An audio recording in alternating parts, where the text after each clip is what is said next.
الحمد لله نحمده ونستعين به ونستغفره ونعوذ بالله تعالى من شرور أنفسنا ومن سيئات أعمالنا من يهده الله فلا مضل له ومن يضلله فلا هادي له أشهد أن لا إله إلا الله أشهد أن محمدا عبده ورسوله أما بعد فإن أصدق الكلام كتاب الله وخير الهدى هدى محمد صلى الله عليه وسلم وشر الأمور محدثاتها وكل محدثة في دين الله بدعة وكل بدعة ضلالة وكل ضلالة في النار أما بعد. Di pertemuan kemarin dari Syarhus Sunnah ya, kita telah membaca perkataan Al-Imam rahimahullah yang menukil dari para salaf. Menukil dari para salaf wasiat-wasiat mereka untuk berpegang teguh kepada sunnah Rasul sallallahu alaihi wasallam. Nah, berikutnya Al-Imam rahimahullah Al-Barbahari menukil dari para salaf wasiat-wasiat mereka untuk menjauhkan diri dari bid'ah dan para ahli bid'ah, sehingga melengkapi wasiat mereka. Ya, kita baca sedikit yang kemarin. Di antaranya, Al-Imam Malik bin Anas rahimahullah berkata, "Man lazimas sunnah wa salima minhu ashabu Rasulillah sallallahu alaihi wasallam thumma mat." Barang siapa yang bertahan di atas sunnah, yakni di atas manhaj yang hak ini. Ketika dibilang sunnah, sudah paham maknanya ya. Maknanya berjalan di atas jalan yang dimana Rasulullah sallallahu alaihi wasallam dan para sahabat berada di atasnya. Yakni manhaj yang hak ini, metode beragama yang hak ini. Barang siapa yang bertahan, berpegang teguh kepada sunnah, dan kemudian selamat juga para sahabat Rasulullah sallallahu alaihi wasallam darinya, yakni tidaklah lidahnya mencela para sahabat Rasul sallallahu alaihi wasallam. Tidak juga hatinya membenci para sahabat Rasul sallallahu alaihi wasallam. Yang ada senantiasa dia mendoakan keridhaan Allah ke atas mereka dan hatinya mencintai mereka. Ya, mendoakan bagi mereka ampunan Allah Subhanahu wa taala dan keridhaan Allah Subhanahu wa taala. Barang siapa yang bertahan di atas sunnah dan kemudian terselamatkan darinya para sahabat Rasulullah sallallahu alaihi wasallam, kana ma'an nabiyyin was-siddiqin wasyuhada was-salihin, maka kelak orang tersebut bersama, yakni di akhirat, bersama para nabi, para siddiqin, para syuhada dan para salihin, wa in kana lahu taqsirun fil amal, kalaupun mungkin terdapat kekurangan padanya dari sisi amalan, yakni adalah dia dosa-dosa dan lain-lain sebagaimana seseorang yang berdosa, sebagaimana seorang manusia. Tapi dengan dia berpegang teguh kepada manhaj yang hak ini menjadi sebab besar dia diampuni dosa-dosanya dan berada bersama para nabi, para siddiqin, para syuhada, para salihin, ya.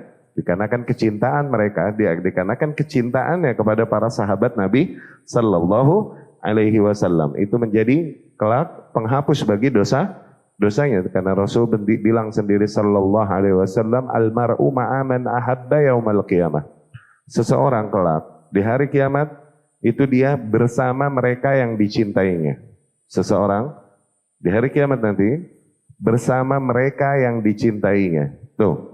Nah, seseorang yang para sahabat Rasulullah sallallahu alaihi wasallam adalah orang-orang yang dicintainya, maka kelak bersama mereka. Begitu maksudnya. Oke? Katakanlah amalan kita nggak sebesar mereka, bahkan kita banyak dosa, kita hidup di zaman fitnah dan lain-lain. Oke? Ujian-ujian yang mungkin tidak sebesar ini, ujian dari sisi syahwat dan syubhat di masa-masa awal Islam. Iya kan? Dari sisi syahwat dan syubhat, ujian-ujian yang dihadapi para kaum muslimin terdahulu tidak seperti yang kita hadapi sekarang ini. Islam dulu cuma satu macam, sebagaimana yang dibawa Rasul dan para sahabat. Ada tipe lain, yaitu apa? Kaum munafikin. Yang hakikatnya bukan Islam, cuma zahirnya Islam. Cuma dua macam itu Islam. Orang kalau nggak ke barisan sini, ya dia ke barisan sini. Makanya Fudail bin Iyad rahimahullah, di asar-asar berikutnya beliau berkata, idza ra'aitu rajulan min ahli sunnah fa ka'annama ara rajulan min ashabi Rasulillah sallallahu alaihi wasallam.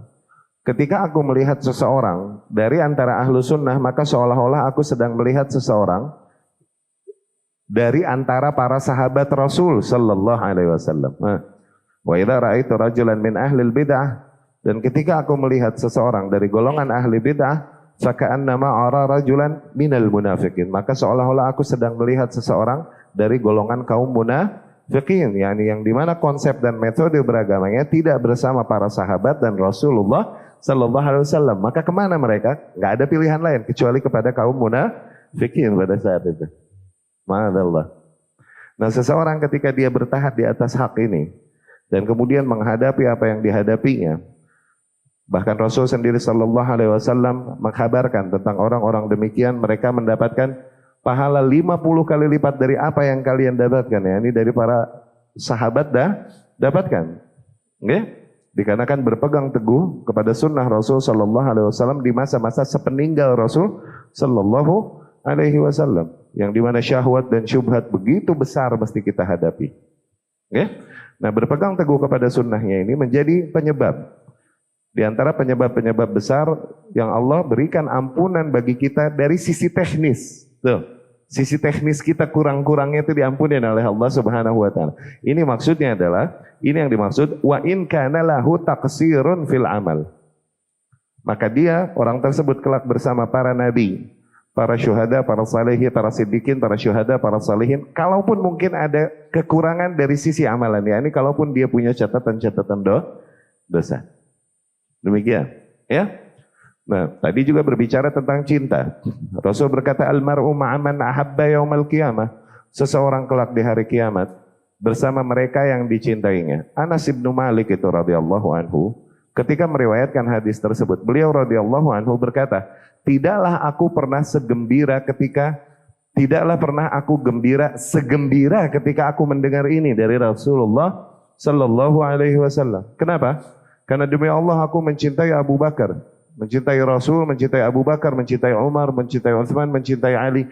Kalaupun mungkin tidak sebesar mereka amalanku di dalam Islam tidak sebagaimana mereka, tapi dengan kecintaanku kelak Allah akan menjadikanku bersama mereka kelak insyaallah di akhirat. Tuh lihat betapa cinta menjadi syafaat, naik seseorang derajatnya di surga bersama para orang-orang yang dicintainya. Jadi udah belum kita mencintai salaf? Udah belum kita mencintai salaf? Dan itu bukan di lidah. Mencintai mereka adalah dengan mencintainya dengan hati kita, kemudian mengikuti dan meniti jejak mereka di dalam beragama. Enggak dengan lidah kita mencintai, cuman kita beragama dengan gaya beragama yang berbeda dengan para salaf. Ya, enggak kaci loh. Enggak kaci. Apa? Enggak sah cintanya, hadza gombalun. Gombal. Ya. Kemudian juga Bishr ibn al-Harith rahimahullah berkata, as-sunnah hiyal islam wal islam huwa sunnah. Sunnah adalah Islam dan Islam adalah sunnah. Yani Islam yang hakiki, Islam yang hak, Islam seutuhnya, al-Islam as-safi, Islam yang murni, as the prophet came with it, yang dimana Rasul datang membawanya. Tuh gitu. Mana Islam itu yang mana? Islam yang ada konsepnya pada para ahlus sunnah. Itu dia yang dibilang Islam yang hak. Oke? Jadi hakikatnya sunnah, yang dibilang sunnah adalah agama Islam ini. Dan Islam adalah sunnah ini. Tuh, gitu. Ya? Ketika seseorang terjauhkan dari nilai-nilai sunnah, maka hakikatnya dia terjauhkan dari nilai-nilai Islam yang hakiki. Maksudnya begitu. Ya? Fudail bin Iyad rahimahullah berkata, tadi sudah kita sampaikan. Wa qala Yunus bin Ubaid rahimahullah, al-ajab mimman yad'u al-yawma ila sunnah wa a'jab minhu al-mujib ila sunnah. Sungguh mengagumkan seseorang di era ini yang menyeru kepada sunnah Rasulullah sallallahu alaihi wasallam. Tuh lihat, padahal di zamannya dia hidup, yang tentunya akan lebih dekat kepada zaman Rasulullah sallallahu alaihi wasallam. Kif kalau hidup di zaman kita sekarang? Dia aja masih berdecak kagum kepada orang yang masih menyeru kepada sunnah yang murni di zamannya. Gimana kalau dia hidup di zaman sekarang? Al-ajab, mengagumkan adanya orang yang masih menyeru kepada sunnah Rasul sallallahu alaihi wasallam. Lebih mengagumkan lagi ada yang ngikut gitu. Ada yang menyambut seruan tersebut. Ya. Ini menggambarkan apa? Ghurbah. Menggambarkan ghurbah, keterasingan. Keterasingan mereka yang bertahan beragamanya, metode beragamanya, mengikuti ajaran yang datang dari Rasulullah SAW dan para sahabat. Terasing. Benar-benar terasing di zaman tersebut. Apalah lagi di zaman-zaman setelahnya. Ya, ini menggambarkan keterasingan. Ya.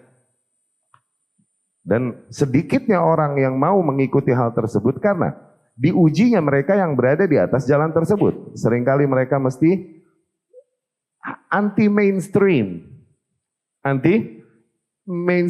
Enggak sesuai dengan umumnya para manusia. Dia ngelawan arus biasanya. Tuh. Dan banyak sekali maslahat-maslahat duniawi hilang.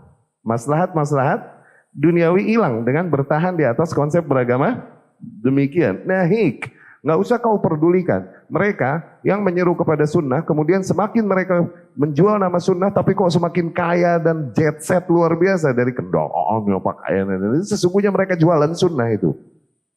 Mereka tidak di atas sunnah yang hak.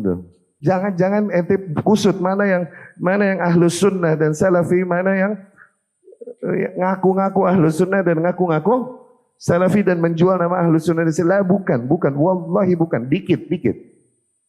Mereka nggak sama seperti kalian yang berada di atas jalan yang hak ini. Kalaupun mungkin punya seragam yang sama dan jenggot yang sama, ngatungnya sama. Nggak, bukan.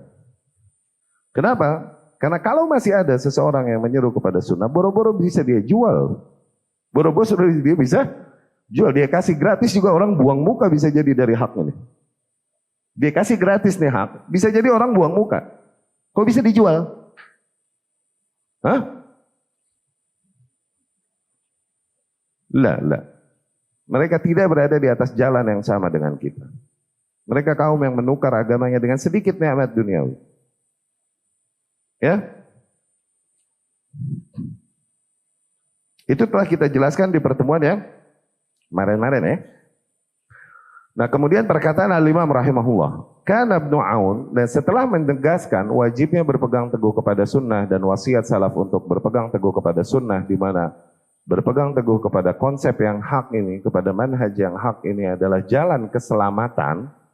Okay? Di antara jalan keselamatan dan cara yang paling efektif bagi seorang hamba untuk menyelamatkan dirinya dari timbunan dan limpahan dosanya, gitu. Karena janji Allah bagi mereka yang berittiba kepada Rasul sallallahu alaihi wasallam adalah wa yaghfir lakum dzunubakum, iya kan? Qul in kuntum tuhibbunallaha fattabi'uni yuhibbukumullah wa yaghfir lakum dzunubakum. Katakanlah bahwa wahai Muhammad kepada para manusia, apabila memang benar kalian mencintai Allah, maka ikuti aku, yakni ikuti Muhammad sallallahu alaihi wasallam. Mau enggak mau mengikutinya, yakni mengikuti sunnahnya. Yuhibbukumullah, hanya dengan begitu Allah akan membalas cinta kalian. Wa yaghfir lakum, tuh bonus, dan mengampuni bagi kalian dosa-dosa kalian. Bab itu beres, masuk bab selanjutnya. Al-Imam rahimahullah berbicara tentang sesuatu yang bertentangan, kebalikannya daripada yang sebelumnya. Ketika yakni bahayanya bid'ah dan para ahli bid'ah. Al-Imam rahimahullah menukil perkataan para salaf dan wasiat-wasiat para salaf bagi kita untuk menjauhkan diri dari bid'ah dan para ahli bid'ah. Ya, awas, bedakan antara pelaku bid'ah dengan ahli bid'ah ya. Itu kalian udah paham insyaallah ya. Yang dibilang ahli bid'ah, yang akhirnya ada riwayat-riwayat dari salaf diperintahkan kita untuk menyikapi mereka demikian.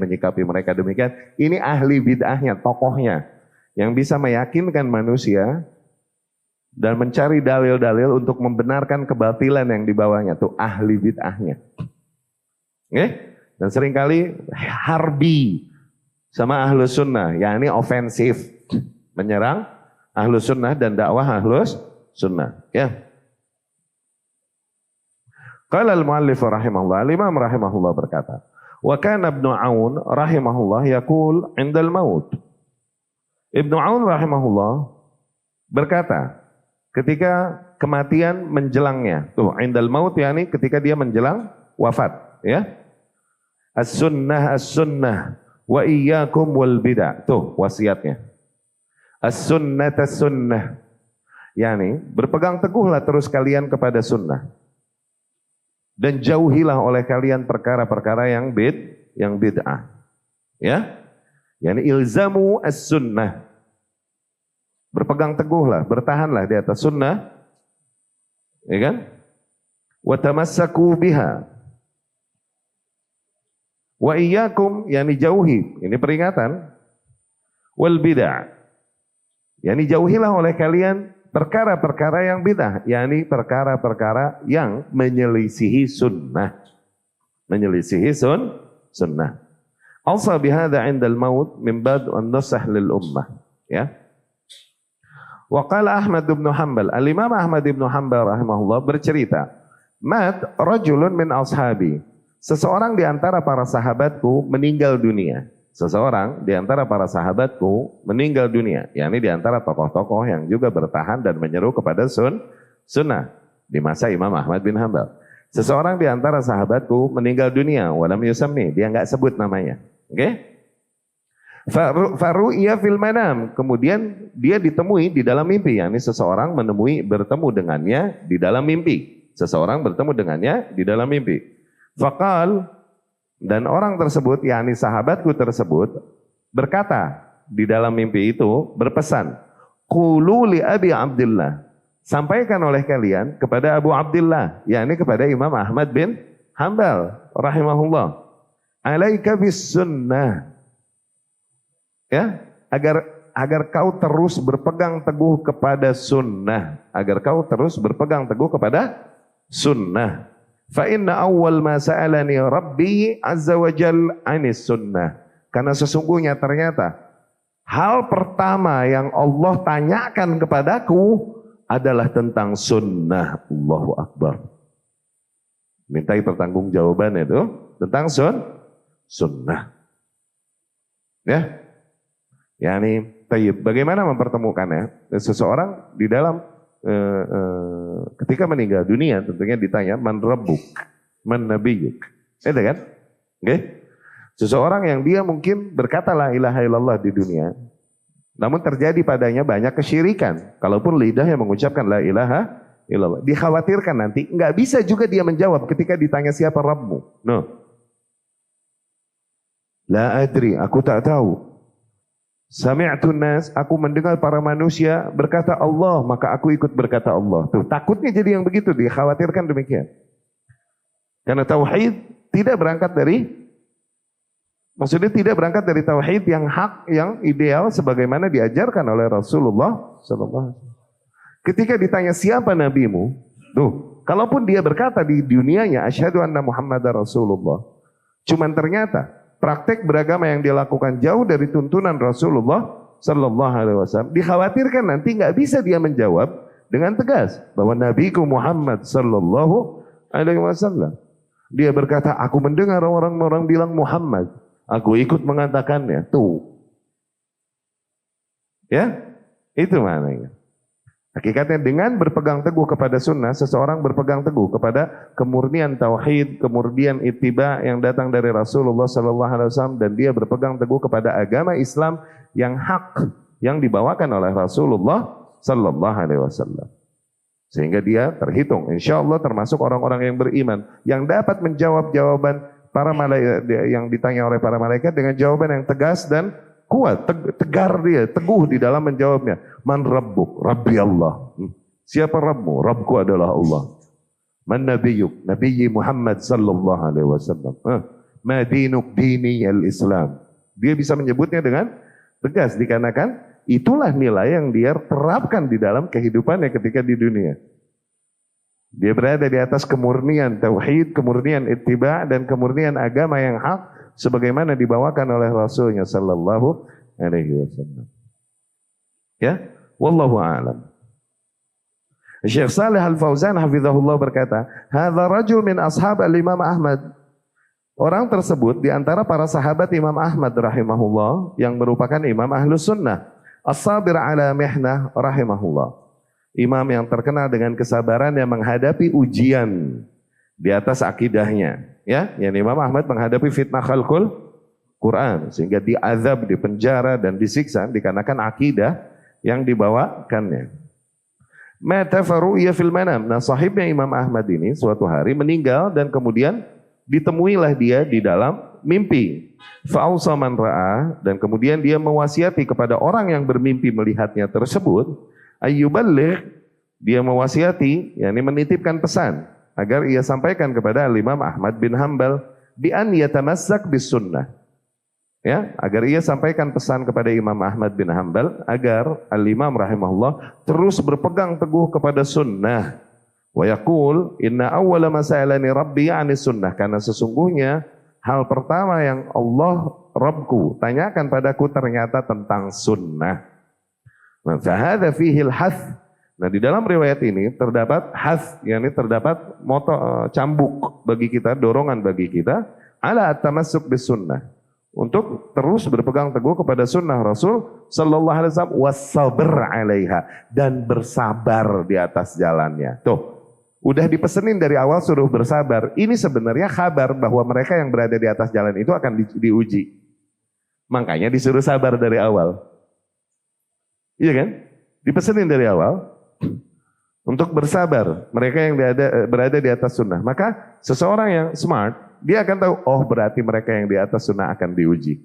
Makanya wasiatnya selalu untuk bersabar. Gambaran dari Rasul selalu sallallahu alaihi wasallam tentang mereka yang berpegang teguh kepada agama. Ini gambaran dari Rasul sallallahu alaihi wasallam penuh dengan ujian, memegang bara api, kemudian ketika para manusia berbuat kerusakan, dia berbuat kebaikan, masa nggak dimusuhin sama manusia? Bete orang, iya gak? Kalau sekelas bolos ada satu yang masuk dimusuhin bro, iya gak? Dimusuhin. Sebuah instansi ada yang jujur satu, yang lain korup, yang satu jadi musuh bersama. Jadi musuh bersama. Iya gak? Mesti orang lempeng sendiri akhirnya dimusuhin karena dia mesti melawan arus yang ada. Kemudian ikhwati rahimakumullah, qala Abul Aliyah rahimahullah berkata, man mata ala sunnah masturan, tuh, barang siapa yang meninggal dunia di atas sunnah dan dia mastur yakni tidak terlihat darinya kasus-kasus yang melanggar usul sunnah, melanggar manhaj sunnah, itu maksudnya mastur, tertutupi. Yani Allah lindungi dia sehingga dia berada di atas jalan ini dan gak melakukan pelanggaran-pelanggaran yang membuat seseorang keluar dari jalan sunnah, gitu. Mastur, dibilangnya. Ya, barang siapa yang mati di atas sunnah, mastur apa tadi? Dia selamat dari error-error di bab usul yang menyebabkan seseorang keluar dari jalan yang hak, dan dia mati di atas jalan tersebut, fahuwa siddiq, itulah orang yang dihitung siddiq. Ya, orang yang benar-benar jujur di dalam beragama, tulus di dalam beragama, konsisten di dalam beragama, sportif di dalam beragama. Tuh, itu makna siddiq tuh mencakup itu. Kalaupun diterjemahkan mungkin artinya cuma jujur, tapi maknanya ini mencakup mana itu tuh, siddiq, tulus, jujur, konsisten di dalam beragama. Ya. Dan siddiq ikhwati rahimakumullah itu level yang berada setelah level para nabi. Makanya selalu disebut al-anbiya was nabiyyin was siddiqin was syuhada tuh, was salihin. Siddiq level keimanan di bawah level para nabi alaihi wassalatu wassalam. Barang siapa yang bertahan di atas sunnah, tidak terjadi padanya hal-hal yang membuat dia keluar dari jalur sunnah ini, mastur, dan dia mati di atas jalan itu, oke? Fahuwa siddiq, maka itu dia yang dikata siddiq. Allahu akbar. Al-i'tisam bis sunnah najah. Sungguh berpegang teguh kepada sunnah adalah jalan keselamatan, yakni shortcut to heaven. Maksudnya jalan keselamatan yakni apa? Shortcut to heaven. Jalan pintas menuju surga. Syekh Saleh Al-Fauzan hafizahullah berkata, as-siddiq huwa katsirus sidq. Yang dibilang siddiq adalah orang yang dominan pada dirinya nilai-nilai kejujuran. Dominan pada dirinya nilai-nilai kejujuran. Wa huwa fil martabah allati tali an-nabiyyin, dan level itu level yang berada di bawah level para nabi. Fa maqam as-siddiqiyah maqam rafi'. Maka hakikatnya level makom siddiqiyah ini makam yang sangat mulia tuh. Wal muradu bidzalik mulazamatus sidq fi aqwalihi wa a'malihi. Dan yang dimaksud dengan siddiq adalah seseorang yang dia konsisten antara amalan-amalannya dengan ucapan-ucapannya. Antara amalannya dengan ucapannya. Waqad bayyana Nabi sallallahu alaihi wasallam man huwa siddiq, dan Nabi telah menjelaskan sallallahu alaihi wasallam siapa siddiq. Faqal, maka Nabi berkata, la yazalur rajulu yasduq wa yataharra as-sidq. Tuh. Masih senantiasa seseorang terus menjaga kejujurannya dan berusaha untuk jujur. Yani yasduq fi nafsi, yani dia jujur pada dirinya sendiri. Itu maksudnya apa? Konsisten. Tuh, kalau diterjemahkan ke bahasa Indonesia, ini makna ini lebih dari jujur nih. Iya kan? Jujur pada diri sendiri, ya ini konsisten. Kalaupun pada diri sendiri. Wa yataharra as-sidq fima yaquluhun nas. Tuh. Dan juga dia menjaga kejujuran pada apa-apa yang dikatakan oleh para manusia. Wala yusyi' kullama sami'. Yang kemudian tidaklah dia semudah itu menyebarkan kabar apapun yang didengar. Wa kullama qil, tidak semudah itu menyebarkan atau mengucapkan apa yang dia mau ucapkan. Tidak semudah itu komen-komenan di medsos. Nah, itu maksudnya. Ya. Bal yatathabbat, yang ada justru dia recheck dulu. Dia cari kebenaran beritanya tersebut. Wa yataharra as-sidq, dan terus dia jujur di dalam hal tersebut. Li'annahu huwa sadiq fi nafsi, dikarenakan orang demikian adalah orang yang jujur pada dirinya sendiri. Fala yukhbiru wa la yaqulu illa ma huwa sidqun. Hadza huwa siddiq. Sehingga tidaklah dia mengucapkan, dia mengatakan kecuali apa-apa yang hak, apa-apa yang memang benar. Apa-apa yang memang benar. Taib ikhwati rahimakumullah, lihat penerapan makna siddiq. Abu Bakar radhiyallahu anhu itu dibilang siddiq.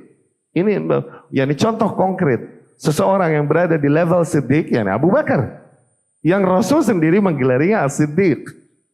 Abu Bakar radhiyallahu anhu itu beriman kepada Rasulullah sallallahu alaihi wasallam. Apapun yang terjadi akhirnya, dengan bisnisnya, dengan benturan yang terjadi di lingkungan sosialnya, karena mengikuti Muhammad sallallahu alaihi wasallam, konsisten karena hatinya membenarkannya dan meyakininya. Apapun yang terjadi dia bertahan dengan apa yang dia yakini. Lihat betapa praktek fisiknya sesuai dengan apa yang diyakininya, sesuai dengan apa yang diucapkannya. Tuh lihat. Satu hari Rasul sallallahu alaihi wasallam habis Isra Mi'raj. Dan di Mekah. Ini orang-orang masih pada nuduh dan membuat tuduhan-tuduhan kepada Rasul, tuduhan-tuduhan yang memalingkan para manusia dari hak yang dibawakan Rasul sallallahu alaihi wasallam. Dia tukang bohong, dia gila, dia kesurupan, dia ahli syair, dia begitu kan? Oke. Satu hari Rasul berkata sallallahu alaihi wasallam, aku semalam dibawa jalan-jalan dari Masjidil Haram ke Masjidil Aqsa.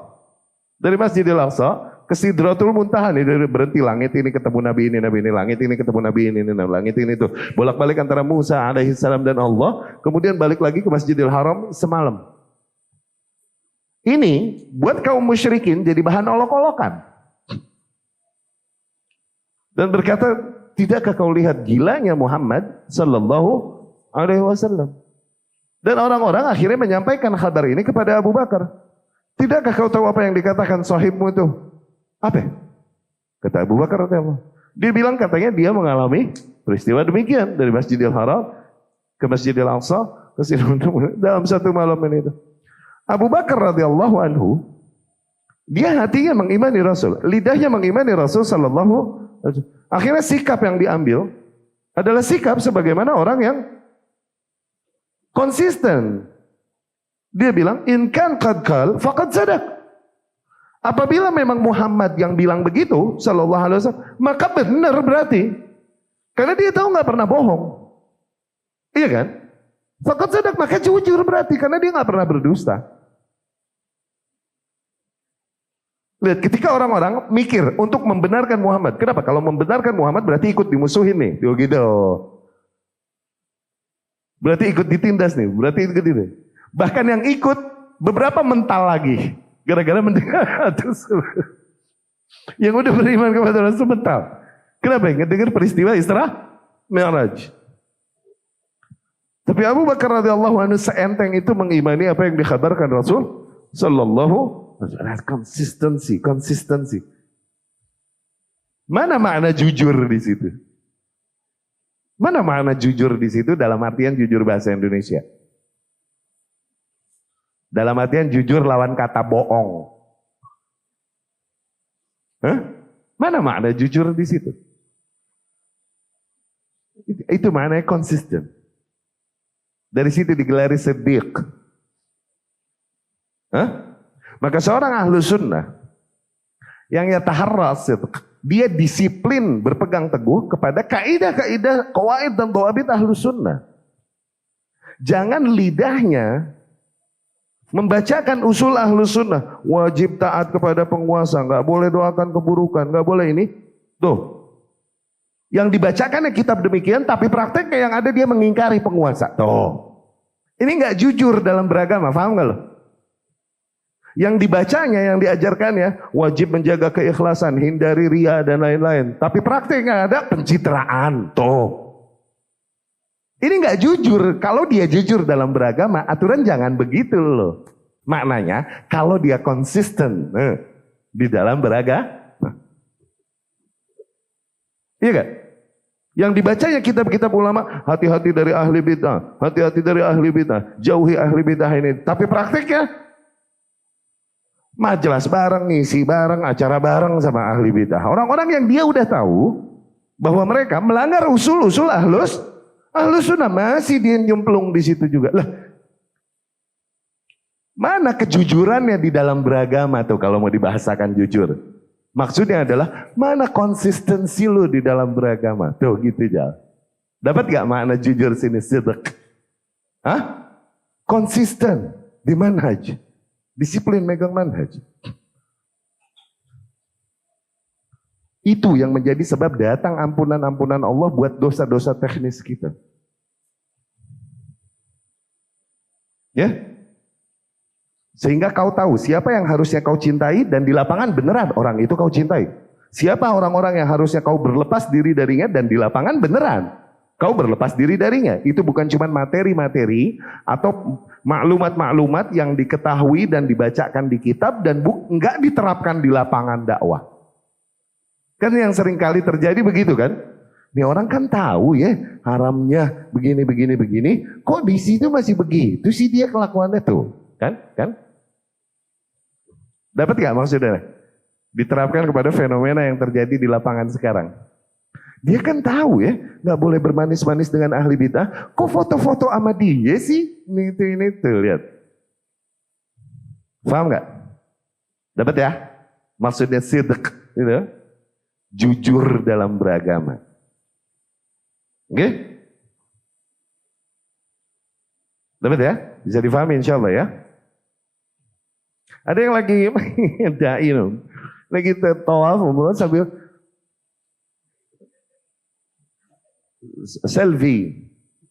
selfie sambil ngomong pakai video, ya salam, ini Ka'bah nih, alhamdulillah kita sedang berada di rumah Allah, terus diupload. Awam melihatnya akan, masya Allah ya, awam. Tapi orang yang berilmu melihat apa urgensinya apa lu pakai begitu, ngapain ya? Lu lagi ngapain sebenarnya? Lagi ngejar ridho Allah apa nyari decak kagum makhluk? Coba kalau kau jujur di dalam beragama, ketika mau melakukan sesuatu, timbang-timbang. Ini urgensinya apa? Aku sedang melakukan ini nih, lagi ngejar ridha Allah atau lagi ngejar decak kagum para makhluk. Oke? Aku demikian, aku berubah, aku beragama nih, lagi nyari ridho siapa? Hah? Ini orang yang punya awareness ke arah itu, insya Allah dia nggak bakalan ngupload foto-fotonya di medsos. Karena di antara contoh konkret orang yang lagi ngejer perhatian makhluk, dia ngupload di medsos fotonya. Mau ngapain? Mau ngapain? Ngupload foto di medsos mau ngapain? Biar para jin dan manusia melihat kan, dan jin dan manusia ini makhluk. Lagi ngejer perhatian makhluk kan. Kalau orang udah sampai level itu awareness-nya, kesadarannya, nggak bakalan dia ngupload. Apalagi ngupload di sambil selfie begini ini itu. Baru bangun tidur masih pakai kaos Innalhamdulillah. Nahmadu, dia ngerekam diri sendiri terus dia upload. Kalau nggak pakai tongkat sihir itu, ada? Iya tongkat sihir itu kan yang buat HP itu. Iya tongkat sihir. Menyihir manusia, menghilangkan keikhlasannya kepada ujub, kepada ria, kepada tongkat sihir. Gak bakalan dia share masalah pribadinya di medsos ini itu supaya orang pada baca ini. Gak bakal. Karena dia yataharra as-sidq. Karena dia terus mawas dirinya. Mawas dirinya dan terus dia menjaga nilai-nilai ketulusannya di dalam beragama. Tuh. Itu yang dibilang yataharra as-sidq. Terus dia teliti dirinya, sikapnya. Aku begini nih ngapain? Kenapa aku membela? Kenapa aku menyerang? Hah? Kenapa aku bilang begini? Kenapa aku melakukan ini? Kenapa aku diam tawakuf? Tuh. Terus dia lihat dirinya tuh. Dia timbang-timbang. Itu yataharra as-sidq. Ya, tepatkah aku katakan ini? Aku katakan lagi lillahi ta'ala atau lagi mengejar decak kagum makhluk? Dan ikhwah, dia aneh ngomong begini nasihat buat diri Anda. Tidaklah seorang pendidik menyampaikan apa yang dididikannya kecuali hakikatnya nasihat bagi dirinya sendiri. Makanya para khatib Jumat suka berkata, usikum wa nafsi bitaqwallah. Aku wasiati kalian dan pada diriku sendiri dengan ketakwaan kepada Allah. Ya.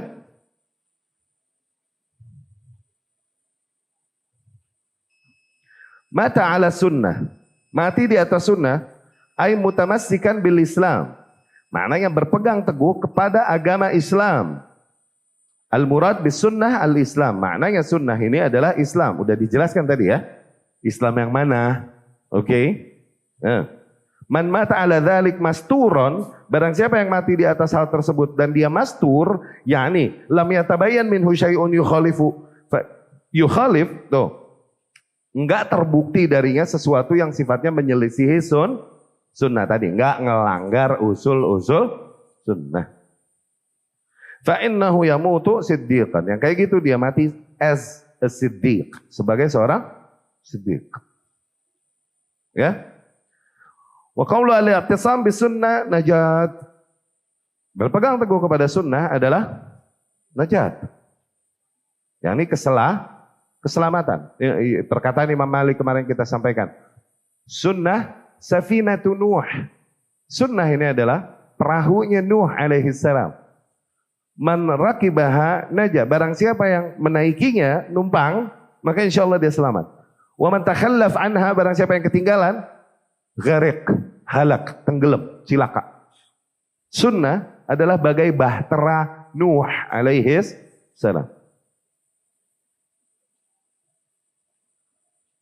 Maknanya mereka yang berpegang teguh kepada sunnah, ya maknanya berpegang teguh kepada sunnah adalah keselamatan dari fitnah, keselamatan dari azab. Dari situ Rasul sallallahu alaihi wasallam berkata, "Fa innahu may ya'ish minkum fasayara ikhtilafan katsira." Sesungguhnya kalian yang hidup sepeninggalku akan melihat banyak terjadinya perselisihan. Fa'alaikum bisunnati wa sunnah al-khulafa ar-rasyidin.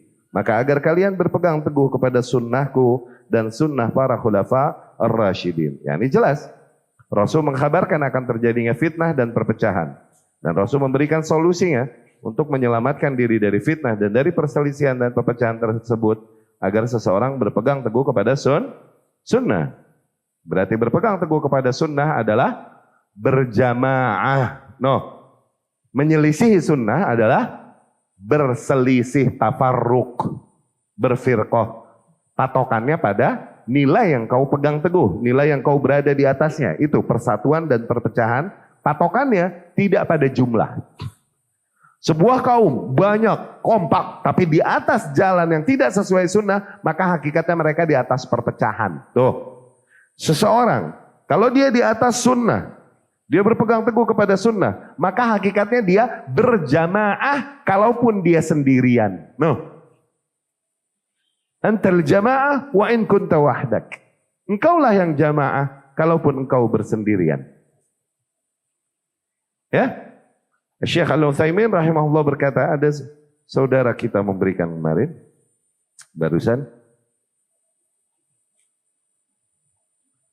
Syekh Al-Utsaimin rahimahullah berkata, la yathmi azmuk antara nafsak wahidan fil maidan. Jangan sampai tekad dan semangatmu kendor. Sebab engkau merasa bahwa dirimu hanya seorang diri di medan dakwah. Fa antal jamaah wa in kunta wahida. Karena sesungguhnya engkaulah yang jamaah kalaupun engkau bersendirian. Ma dumta 'alal haq. Selama kau berada dan bertahan di atas yang hak, maka engkaulah yang jamaah. Ya. Syekh Ibnu Baz rahimahullah dan lain-lain berkata, la alaika bis sunnah wa la tastawhish min qillatis salikin. Agar kau berpegang teguh kepada sunnah. Alaika biturukil huda, agar kau terus menempuh jalan-jalan petunjuk ini. Wa la tastawhish min qillatis salikin, dan janganlah kau berkecil hati, ngerasa sepi karena sedikitnya manusia yang menempuh jalan itu. Wa iyyak wa turuqad dhalalah, dan jauhilah olehmu jalan-jalan penyimpangan.